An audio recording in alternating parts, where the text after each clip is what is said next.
Ekitabo ky'okutandika shura ya 40.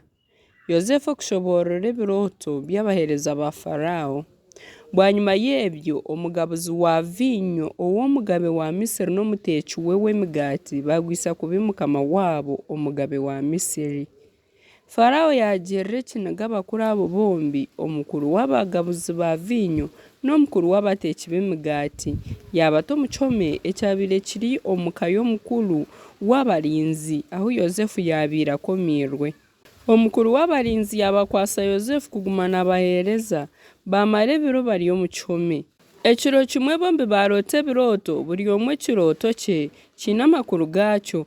Omugabuzi wa vinyo n'omuteeki w'emigaati ab'omugabe wa Misiri ababaire bari omu kihome. Yozefu kuyizire kubareeba omu kasheeshe yashanga bagwirwe kubi. Yabuuza abo bakuru ba Farawo babaire bakomirwe omu nju ya mukama we hamwe nawe ati, ahabw'enkyeri izooba mwimuka mugwirwe kubi? Bamugarukamu bati, turoosire ebirooto twabura okubitushoboorera. Yozefu yabagira ati, okushoboorera shiita okwa Ruhanga? Nimbashaba mubindootorere. Omugabuzi wa vinyo omukuru yarootorera Yozefu ekirooto kye nagira ati, ndoosire omuzabibu guri omu maisho gangye. Ogwo omuzabibu gubaire gwine amataagi 3, guginire, gwarabya, gwaragaza, ebijuma byagwo byahiisa.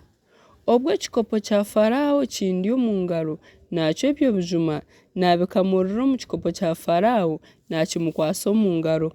Yozefu yamugira ati, aga nigo makuru gaakyo, ago mataagi 3 nibyo biro 3.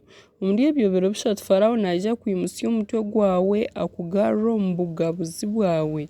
Oheereze Farawo ekikopo kye nk'oku wabaire omuheereza okiri omugabuzi we wa vinyo. K'oriba wabaire gye nakweshengyereza, onyijuke, ongirire embabazi, ongambe owa Farawo, onyiise omuri egi nju. Omanye kunihirwe omu nsi y'Abaheburayo, kandi nakunu tinkakorayo gaye kyakuntiisiza omu kihome. Omuteeki w'emigaati omukuru ku yareebire ebi yamushoborera byaba birungi, yagambira Yozefu ati, nanye ndoosire nyekoriire ebitemere 3 by'emigaati. Aha kitemere ky'aha mutwe gw'ebindi hariho emigaati y'emiringo yoona ningitwarira Farawo. Enyonyi ziija zagindirira aha mutwe ahari ekyo kitemere. Yozefu yamugarukamu ati, aga nigo makuru gaakyo, ebitemere ebyo 3 nibyo biro 3. Omuri ebyo biro 3 Farawo naija kwimusya omutwe gwawe agucweho, akwanike aha muti amahungu gakushokorerereho. Aha kiro kya 3 izooba ry'okwijuka okuzaarwa kwa Farawo, yateekera abiiru be boona obugyenyi, yimusya omutwe gw'omugabuzi wa vinyo omukuru n'ogw'omuteeki w'emigaati omukuru hagati y'abiiru be. Yagarura omukuru w'abagabuzi ba vinyo omu bugabuzi bwe, yaguma nabonesya Farawo omu kikopo kye.